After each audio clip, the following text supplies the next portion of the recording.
En el último video vimos cómo un sistema general de fuerzas podía reducirse, todo un sistema general de fuerzas podía reducirse a una fuerza y a un par. También vimos la definición de resultante, que era el sistema equivalente más simple de un sistema de fuerzas. Entonces, vamos a ver hoy los tres casos posibles de resultante. Veremos resultantes de sistemas de fuerzas coplanares, es decir, en el plano, y allí trataremos fuerzas concurrentes, fuerzas paralelas y sistema general de fuerzas en el plano. Luego veremos resultantes de sistemas tridimensionales de fuerzas, también veremos fuerzas concurrentes, fuerzas paralelas y el sistema general, que desemboca en un caso especial que es lo que llamamos la llave de torsión. Empecemos. Un sistema general de fuerzas se puede reducir siempre a una fuerza y a un par, y la resultante es el sistema equivalente más simple de ese sistema general de fuerzas. Entonces, posibilidades de resultante hay tres solamente, y es solamente la resultante, la fuerza resultante, si el par es cero, o si la resultante y el par son perpendiculares entre sí. Segunda posibilidad es que solamente que la resultante sea un par, y sucede cuando la fuerza resultante es cero,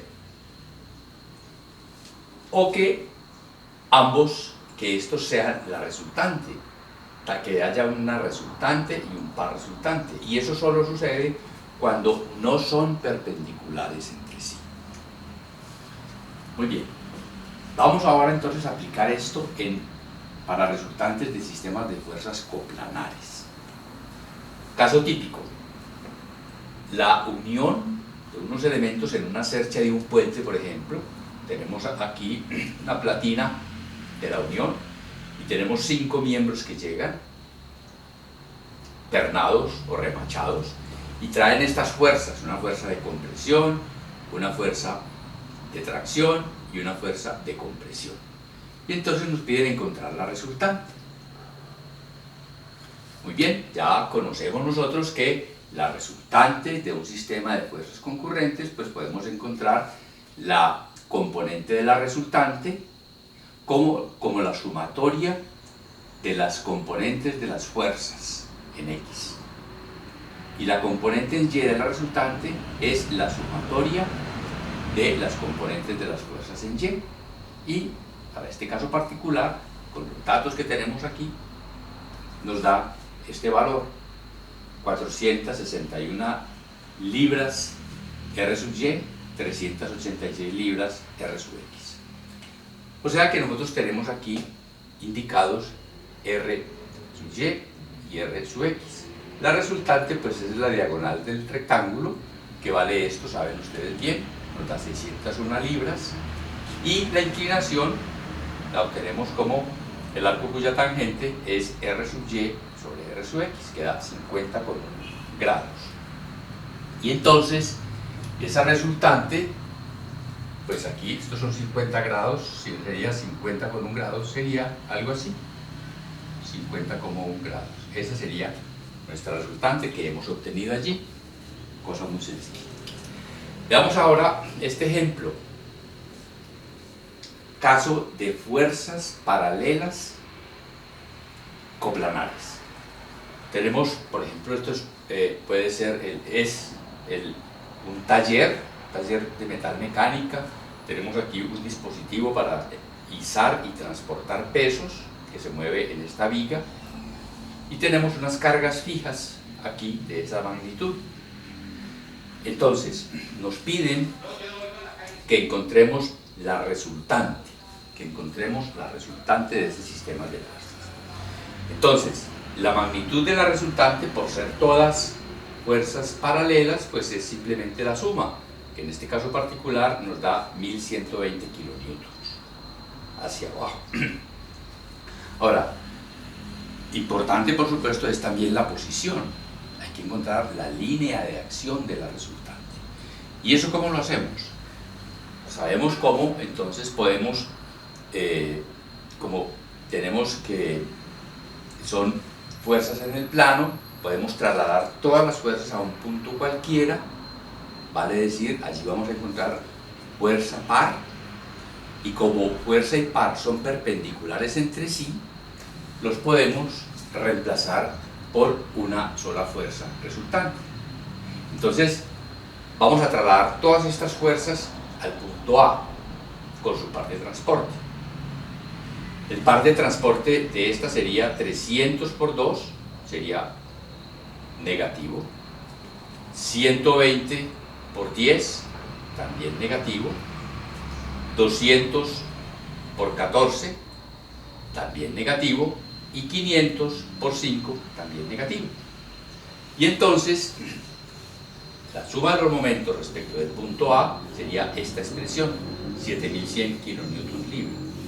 O sea que aquí tendríamos el total, la resultante, que es 1120 kilonewtons, perdón, kilonewtons no, 1120 kilonewtons, y el par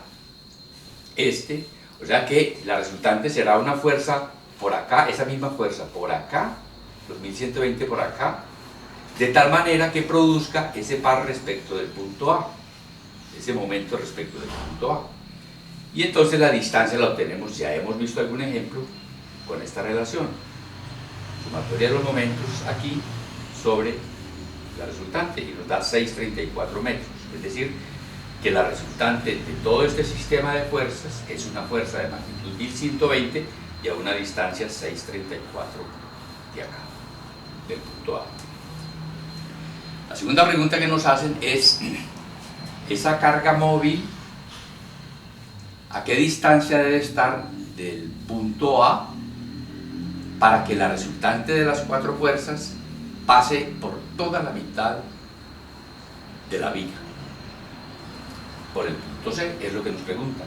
Entonces nos piden eso, ¿a qué distancia debe estar esta fuerza de 500 aquí para que la resultante pasa por aquí? Entonces, si la resultante pasa por el punto C, quiere decir que la sumatoria de momentos respecto del punto C de todas, ¿cuánto vale? Pues 0, 0 de una vez. Entonces, ¿cómo hallamos eso? Pues tomando momentos de todas las fuerzas respecto del punto C e igualándolas a 0. Tenemos aquí entonces que si la carga está aquí a una distancia A que no conocemos, digamos que no sabemos, que es una A cualquiera por acá, entonces tenemos que los momentos respecto del punto C, algunos son positivos, por ejemplo, este es positivo, el de la fuerza de 500 kN es positivo, esta es negativa, el negativo del momento, y esta es negativo. ¿Y las distancias cuáles son? Pues la de este respecto del punto C sería 8,5 que hay de aquí a aquí, menos 2, sería 300 por 6,5, 300 por 6,5, y es positivo, que es esta. La de 120 sería 120 por esta distancia aquí, que sería entonces, por esa distancia aquí, que sería, desde acá hasta acá hay 10, menos de acá hasta acá hay 8,5, o sea que de aquí a aquí hay 1,5, sería entonces menos 120 por 1,5, y así el resto. ¿Qué pasa con la que no conocemos, cuya posición no conocemos?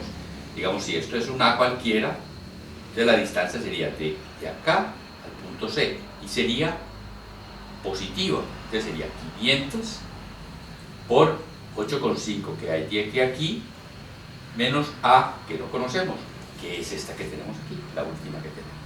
Entonces esa ecuación nos da de una vez el valor de A, el valor de A. O sea que la distancia esa que nos piden es a 9,84 metros.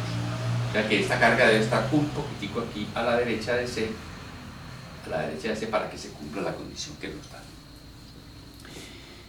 Vamos ahora entonces a un sistema general de fuerzas, este ejemplo. ¿Qué tenemos aquí? Tenemos una viga en voladizo,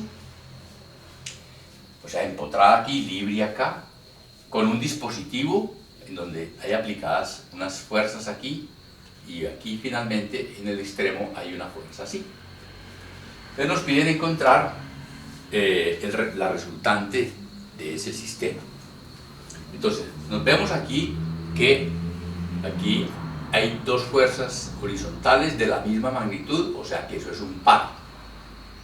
Tenemos esta fuerza vertical y tenemos esta otra fuerza vertical.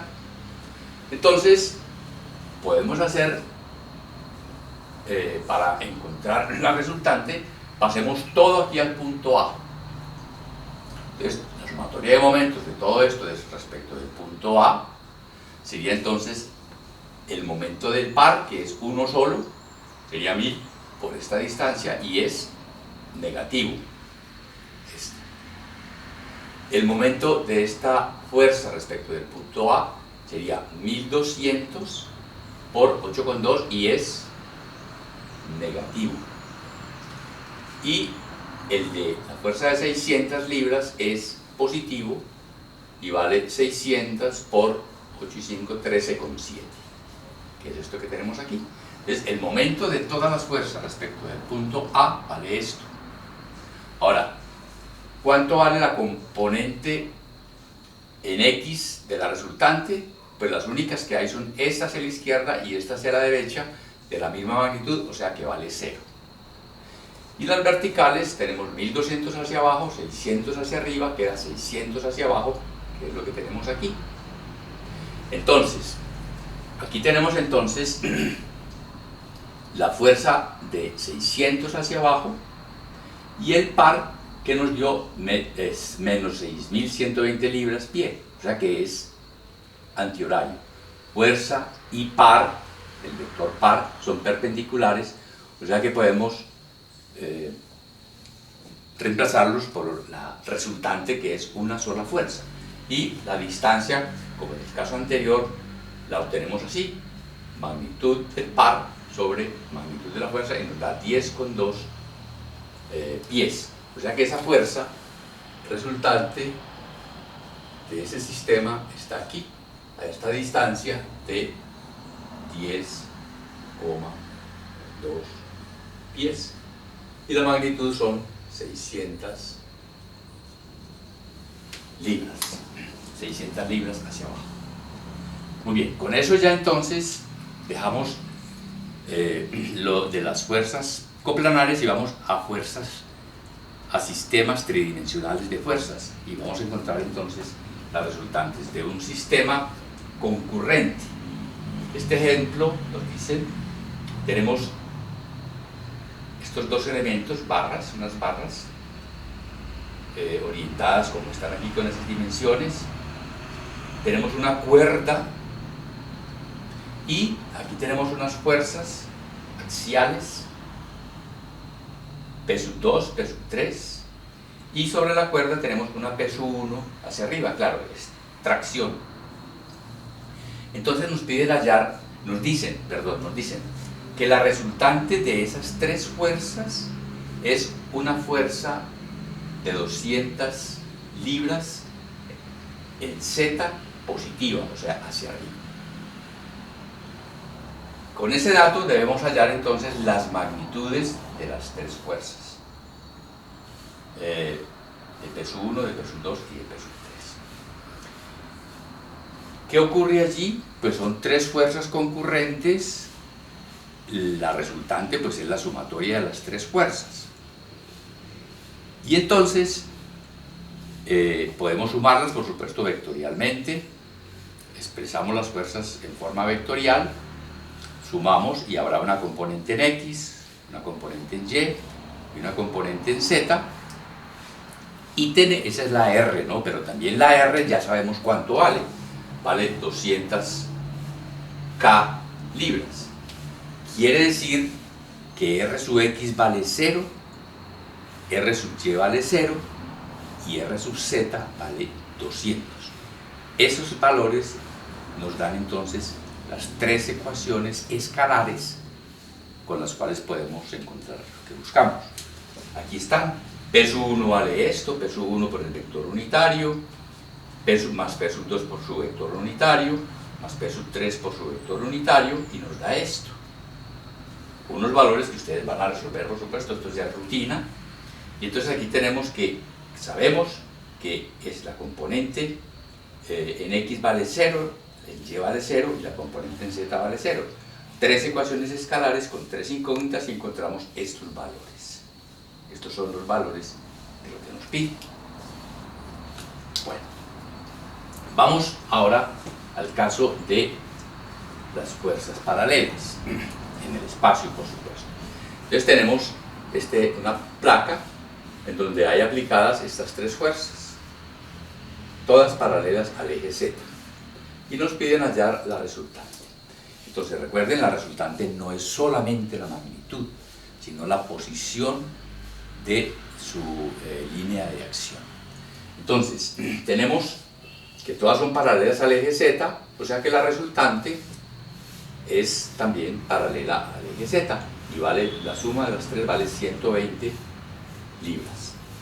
Ahora, la línea de acción, ¿cómo la encontramos? Pues podemos llevar todo al origen, todas las fuerzas, y con el momento, la suma de momentos respecto del origen. Ahora, como aquí es fácil ver los momentos respecto de cada uno de los ejes coordenados, vamos a hacerlo por inspección. Y entonces vamos a encontrar m sub x y m sub y, porque m sub z no existe, ya que fuerza y eje son paralelos. Y entonces, con base en m sub x y en m sub y, podemos encontrar cuánto se debe alejar